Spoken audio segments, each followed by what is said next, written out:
Hello, my friends. This is Dr. Diana as patient, and I am pretty ill. I wanted to announce our next clinical trial that I am more than excited about. It's aimed for Ehlers-Danlos patients who develop POTS, postural orthostatic tachycardia syndrome. I think I have some answers for you, my friends, and in a small pilot study, 100% of the volunteers' information confirmed what I was suspecting, so I am eager to see what a larger study will show. The official title of the study is Head Circumference Growth in Children with Ehlers-Danlos Syndrome Who Develop Dysautonomia, or POTS, Postural Orthostatic Tachycardia Syndrome, a retrospective analysis. Investigators will be myself. I'll be the study director. My husband, Dr. Richard Driscoll, will be the clinical director, which means I'm the brain and he's the brawn, more or less.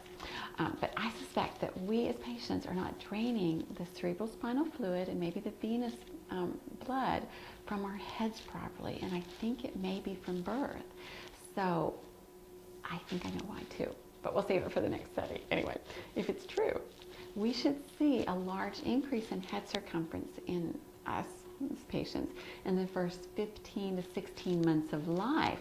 The sutures of the skulls close at about 16 to 18 months. So if you or a loved one suffer with Ehlers-Danlos and POTS, and you can dig up those old head circumference along with weight and length for the patient from approximately birth to approximately 15 months, that and your diagnosis, or the best you can do with the diagnosis, I understand how that works, believe me, that's all I need. So some people have actually saved their baby records, and others have contacted who is now their very old pediatrician for the information, but most of the study participants will be fairly young, say below the age of 30 or so, because doctors haven't always taken these measurements consistently until the last couple of decades or so. So think in terms of teenagers and 20-somethings having this information available.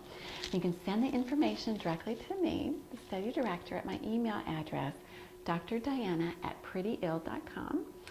The study is listed in clinicaltrials.gov, and the clinicaltrials.gov identifier number is NCT 1367977. It is being conducted by genetic disease investigators, and the study ID number is 61/3528. Now, there's no need for normals in this study, as I'll compare the results with your peers via the most current analytics as prepared by the U.S. Department of Health and Human Services Centers for Disease Control and Prevention, the CDC, 2008. So the study will go by fast, not needing to have normals. So jump in quickly, okay? And as I said, pediatricians might be kind of old. I do need to be careful. I was signing up for something on the internet yesterday, and you know how you have to put your birth date? And it has those scrolled years, and I was scrolling and scrolling, and I was afraid they wouldn't have my year in there anymore. Anyway, I digress.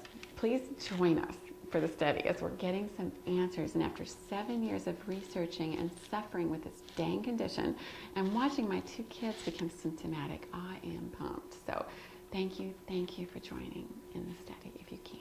And always, there's no charge for you, the patient, and there's no income for me, the study director. Yes, I haven't indeed donated what is left of my pathetic body and pathetic mind to science while I am still trying to use it. So, and guys, thank you for joining me at prettyill.com. I'm so grateful. But please leave a comment. Heavens, so many lurkers. I know who you are. I will come and find you. So make your life easier. Please chime in. Let's get some dialogue going. Or I'm quitting. I'm hanging it up. That's it. Believe me, right? Okay. So great. Look for you on prettyill.com. Meanwhile, gentle hugs to you all. Until next time.